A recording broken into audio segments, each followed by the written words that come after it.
আসসালামু আলাইকুম, কেমন আছেন সবাই? আশা করি সবাই অনেক ভালো আছেন। আলহামদুলিল্লাহ আমরাও অনেক ভালো আছি। তো এখন প্রায় 8টা বাজে, সন্ধ্যা 8টা বাজে। তো আমরা পিঠা পুলির আয়োজন নিয়ে বসে গেছি পিঠা করার জন্য। দেখেন কি পিঠা বানাইতেছি।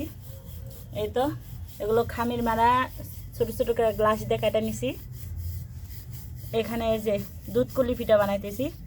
এখানে নারিকেল দিয়ে খেজুরের গুড় দিয়ে পুর বানায় আনিছি। এই পুরগুলোই এখানে দিয়ে ভরতেছি। তো এই পিঠাগুলোর নাম হচ্ছে দুধকলি পিঠা, আমাদের এদিকে কুশলি পিঠাও বলে। তো শীতের সময় কিন্তু এই পিঠাগুলো খাইতে অনেক মজা লাগে। নারিকেল দুধ সব কিছু দিয়ে বানানো হয়। তো এই পিঠাগুলো কীভাবে বানায় আপনাদের সাথে শেয়ার করব। ভিডিওটি দেখতে থাকেন, আশা করি আপনাদের ভালো লাগবে। এই তো পুর এখানে নিলাম, পরিমাণ মতো নিয়ে এখন এইভাবে সুন্দর করে ভরাই দেবো। মুখটা ভালোভাবে লাগাই দিতে হবে।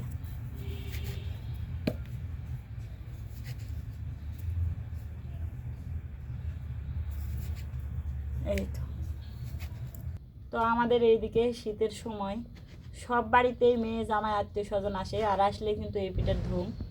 এখন যেহেতু শীত একদম ভরপুর পড়ে গেছে, তো এই পিঠা কিন্তু সবার বাড়িতে বাড়িতেই হবে। আর আমরা দুই মেয়ে আসছি, দুই জামাই আসছে। আমার মা বাবা তো শীতের পিঠা পুলির আয়োজন করছে। সন্ধ্যাবেলা ভাপা পিঠা উঠে খাওয়া হয়ে গেছে আমাদের খেজুরের গুড় দিয়ে। আর এখন আবার বসছি এগুলো পিঠা বানাইতে। এগুলো বানাইতে কয়টা যে রাত বাজবে তার কোনো ঠিক নেই।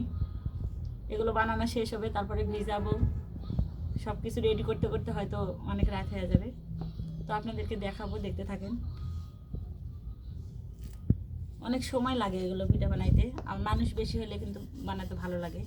লোকজন বেশি থাকলে সবাই হাতে হাতে কাজ করলে তাড়াতাড়ি হয়ে যায়। তো এই তো আমাদের পিঠা বানানো হয়ে গেছে, সবগুলা পিঠা বানানো শেষ। সবাই মিলে বানাইছি, তাড়াতাড়ি হয়ে গেছে। আরও বেশি করে বানাবো না, কারণ পিঠা অনেকগুলো বানানো হয়ে গেলো, আমাদের খাওয়ার লোক খুব কম। আজকে আপাতত এইটুকু, আবার যখন খাইতে মন যাবে আবার বানাবো। কিন্তু এই পিঠাই শুধু ভেজাবে না, এর সঙ্গে আরও পিঠা আছে। এইটা এতটুকু বানালাম, আর একটা পিঠা আছে, ওইটাও এখন কাই করায় নিব, নিয়ে ওইটা বানাবো। বানানো হয়ে গেলে তারপরে ওই পিঠা এই পিঠা একসঙ্গে দুইটাই দুধ কুশলি ভিজাবো দুধে নারকেলে। তো আপনাদেরকে ওইটাও দেখাবো। তো আপাতত এইটা বানানো হয়েছে, এখন আরেকটা পিঠা বানাতে যাব। এই তো এখানে খেজুরের গুড় নারিকেল সব দিয়ে বলক উঠে গেছে। এখন এই কুশলি পিঠা যেগুলো বানায় রাখছিলাম এগুলো এখন দিয়ে দিবে।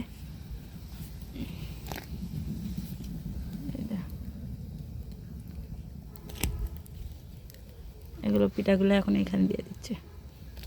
আবার এই যে এখানে পিঠা হচ্ছে, এই তো সাতপুতির পিঠা। ওইটা বলক উঠে নামায় রাখা, এই পিঠাগুলো উঠাবে আর ওটার মধ্যে দিয়ে দেবে। এই দুইটা পিঠা একসঙ্গে এখানে রসে রাখবে ডুবে। এই তো এখানে 7 কপি পিঠা বানানো হচ্ছে, আমার আম্মা বানাওছে বসে বসে। এই 7 কপিগুলো ওর ভিতরে দিয়ে ডুবানো হবে।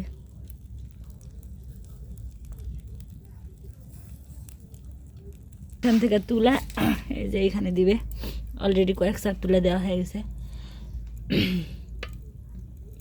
আর দুধকলি পিঠাগুলো নিচে পড়ে গেছে, সমস্যা নেই। রসে সারা রাতে ডুবে একদম সুন্দর হয়ে থাকবে। সকালে খেতে গেলে বোঝা যাবে। আর এত সুন্দর একটা ঘ্রাণ বের হয়েছে খেজুরের গুড় দুধের। এই পিঠা কালকে সকালে খেতে যে কি মজা লাগবে। এই তো পিঠা বানানো আমাদের শেষ, আর বেশি নাই। আর একবার হবে মনে হয়, একবার বা দুইবার হবে, তাহলে হয়ে যাবে। এই তো এখানে ভাজা ভাজা রাখতেছি আর এখানে দিচ্ছি। এই রসগুলো সারা রাতে একদম সুন্দরভাবে পিঠার ভিতরে গেলে রসে ফুলে একদম সুন্দর হয়ে যাবে। আর পিঠাটা একদম ভিজা সুন্দর হয়ে যাবে। সকালবেলা আপনাদেরকে দেখাবো যে কীরকম হয় পিঠা। তো কালকে রাতে তো আপনাদের পিঠা বানায় দেখাইছিলাম, অনেক রাত হয়ে গেছিলো, পরে আর দেখাইতে পারি নাই। তো এখন আবার আপনাদেরকে দেখাই পিঠাগুলো কেমন হয়েছে। দেখেন আমার মা চালুন দিয়ে ঢাকা রাখছে। এই তো পিঠার ফাইনাল লুক। এক পাতিল পিঠা বানাইছিল, সবাই কিন্তু খাইছে অলরেডি, খায় শেষ হয়ে গেছে। এই তো আর আপনাদেরকে আমি দুধ দেওয়া দেখাইতে পারি নাই, কারণ অনেক রাত হয়ে গেছিলো, আমার মা পরে দিছে, আমি শুয়ে পড়ছিলাম, আবদুল্লাহ অনেক কান্নাকাটি করতেছিল। তো এগুলো পিঠা বানায় ডুবাই রাখছিল। আর এই যে সব পিঠা কিন্তু সুন্দরভাবে একদম রসে ডুবে গেছে। এই যে কুশলি পিঠাগুলো, এই যে এগুলো পরে দুধ দিয়ে ঢাকা দিয়ে রাখা দিছিল, সারা রাতে একদম সুন্দরভাবে ভিজে গেছে। তো এখন এই যে সকাল থেকে উঠে উঠে অনেকের খাওয়া শেষ। তো আপনাদেরকে একটু উঠে দেখাই। খেজুরের গুড় দিছে, নারিকেল দেওয়া আছে, আর দুধ দেওয়া আছে গরুর।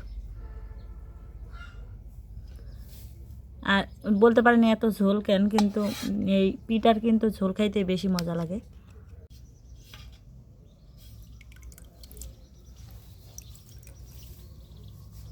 এই তো তো আপনারা কে কে খাইছেন শীতে, এবারে শীতে এই পিঠা কমেন্ট করে সবাই জানাবেন। আমার তো খুব পছন্দ এই পিঠা।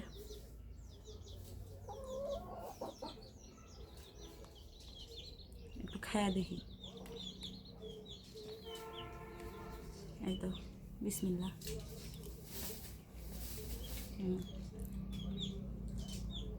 অনেক মজা হয়েছে, আর এই ঝোলটা খেতে বেশি ভালো লাগে। তো আপনাদেরকে তো দেখালাম কীভাবে পিঠা বানাতে হয়, শুধু আমি দুধ দেওয়াটা দেখাইতে পারছিলাম না। পরে আমার মা রাতের বেলা দুধ দিয়ে ঢাকনা দিয়ে ঢাকা রাখা দিছিল, সকালে তো এরকম হয়েছে। তো এই পিঠা খাইতে কে কে পছন্দ করেন কমেন্ট করে অবশ্যই জানাবেন। এই ভিডিওটি যদি আপনাদের ভালো লেগে থাকে অবশ্যই আমার চ্যানেলটি সাবস্ক্রাইব করে দিবেন, লাইক কমেন্ট এবং শেয়ার করবেন। সবাই ভালো থাকবেন, সুস্থ থাকবেন। সবাইকে আল্লাহ হাফেজ।